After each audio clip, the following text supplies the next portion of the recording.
Good afternoon. My name is Henk Kleef. I'm responsible for HyGear. I'd like to give you a short company overview, but also to explain why on-site production saves cost and increased reliability. And I would like to shortly also go in about the interesting aspect of biomethane as a good possibility to create green hydrogen. First about HyGear. HyGear is already more than 20 years active in hydrogen technologies. And always the idea was that on-site it's the best way to produce hydrogen. And our idea is also to make it affordable, accessible, and very important also to make it reliable. We have since this time more than 100 systems all over the world with an proven uptime of 98%. And we have as technical capabilities that we can as well electrolyzers, electric reforming as steam metal reforming in combination with carbon capture. We all do that in-house. We have a strong reputation on innovations. And since last year, we are part of the Dutch group, the host group.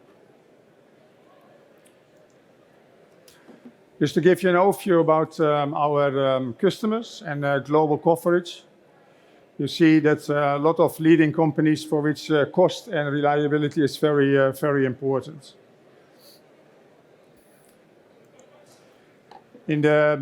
Traditionally in these four markets, the glass market, the transportation market, the metal market, and the food hydrogenation market, where hydrogen is used for specific process aspects. We see more and more the mobility market coming up with all kinds of new requests.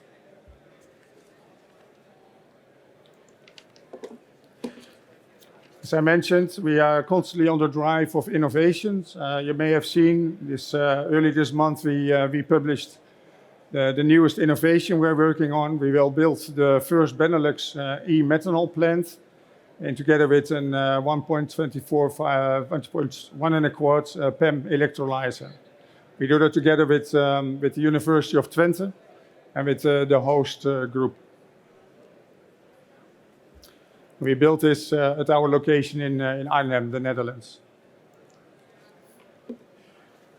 If you talk about the portfolio, then in fact we have the possibilities to produce hydrogen on site. There are three types. One is water electrolyzers, and therefore we have the possibility with PEM and alkaline electrolyzers. It's up to 2,150 kilograms per day. We also have a combination hybrid electric or biomethane. That's with a kind of electrical reforming and together with a combination of carbon capture. And that's up to 4,250 kilograms per day. And we have our traditional ones. It's more for gas, biomethane or natural gas. And then it's up to 1,250 kilograms per day.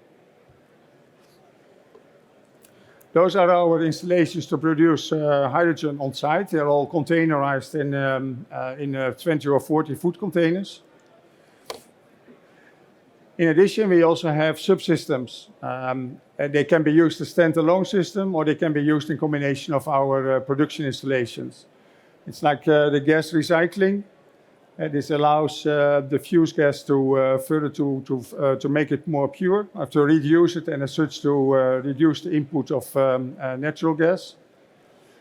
We also have the gas purification system to make hydrogen more pure, as well as different systems of oxygen removal system, especially with a lot of electrolyzers. They are not always meeting the fuel cell quality. By this type of system, you can add it and take out the last parts of the water or oxygen. And the last one is carbon capture system. We do this different. We do this by a PSA system. And we are in the process of finalizing this also for food quality. This will make it as the first one ever.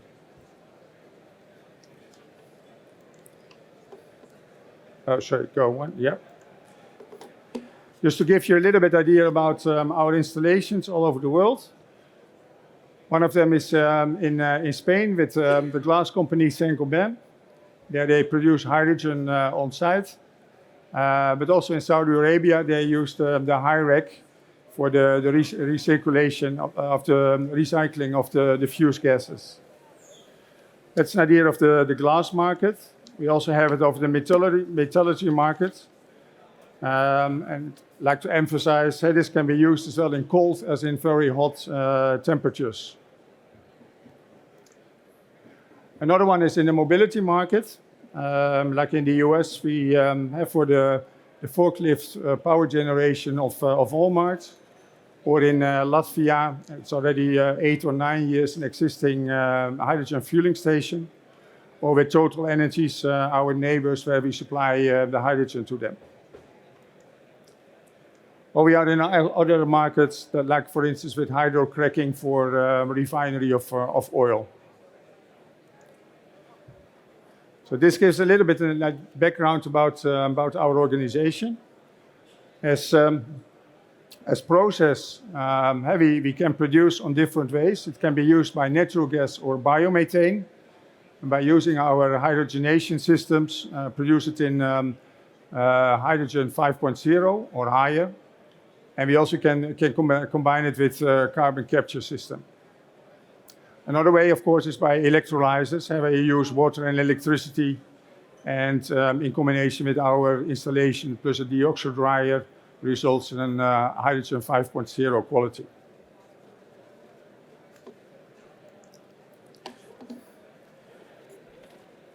Part of our philosophy is that we believe that on-site production saves cost as well makes it more reliable. As you all may know, hydrogen is the lightest gas. If you have to transport it, there's a lot of activity you have to do by compressing, or even in the US, sometimes they liquefy it.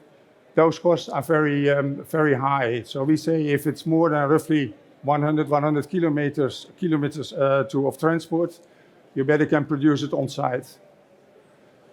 Very important other aspect is that it's an autonomous system, so it can be remotely monitored. You don't need any manual labor, and as well you don't need any trucking on site because it's a continuous operation. And it will give you in this way much more for you as customer to take back the control of the supply, and you can easily phase out the fossil alternatives. And because you save on transport costs, per definition, it will be much more sustainable than another option by transport. Of course, that's nice to say, but I think that's at least where we always believe in. It should be in the proof. How does it work out? We took a customer situation in the middle Central Europe, one of our metallurgy customers, and they are confronted with energy cost of 22 cents per cubic meter and electricity of 12 cents per kilowatt. If they would transport hydrogen, their best option would be that they get it for €1.45 per cubic meter. If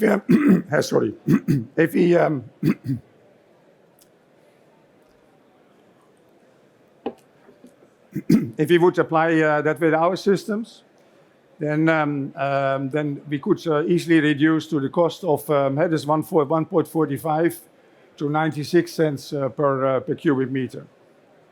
And if you take over the whole lifetime, you almost save about 8 million euros per lifetime. This is based on gas reforming. We also have an example of electrolyzers. Electrolyzers where we used the data we obtained from our customer in Germany for the glass factory. They buy electricity for 30 cents per kilowatt hour. It's because in Germany you still have the transport cost and energy taxes. And when they are delivered on site, they pay a little bit more than €1 per cubic meter. If we would do that with our solution for an electrolyzer, we could bring the cost down to 88 cents. So if you also take that for the full time, you almost save €4.7 million. And these numbers are, I think, still a little bit conservative because there are still all kinds of possibilities with tax reduction and subsidies in Germany as well. A little bit about the electrolyzers. In Europe, there is a strong tendency to get away from natural gas and to move into electricity. And that means that there are all kinds of regulations especially for use of electrolyzers.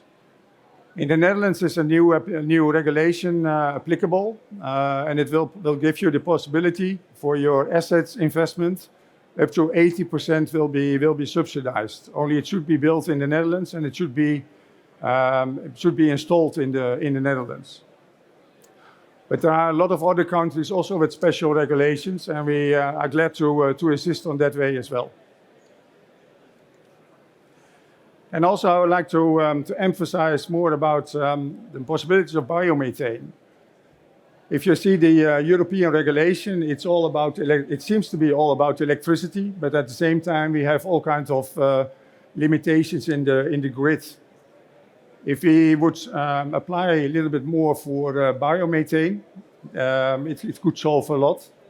You see that especially in the US and the UK, they have much more focus on carbon credits. If we take the data source of the California Air Resources Board, they made some calculations if you look at carbon intensity. And if you look for central electrolyzers, it would still be plus. And if it would go down, say, up till a local electrolyzer, because you save all the transport cost. But if you would use manual gas, then you already start negative on CO2. And especially if we would apply this carbon capture system of HyGear, and you see that we go very much become negative, so a lot of positive credits can be obtained of this system. As such, we like to highlight also much more, I had to think about the possibilities of biomethane. And you see that especially in Germany, there's already a tendency that they also claim that biogas or biomethane can be used as well for the production of green hydrogen. If I try to summarize from HyGear, then we say the on-site production has absolutely advantages. One, of course, it's cost savings. I hope I made it a little bit clear with the two examples I just showed you. But it's also the reliable supply. It's 24 hours, 7 days a week, autonomous. It can be remotely controlled. There are no trucking on sites, no manual labor. Makes it all much more reliable.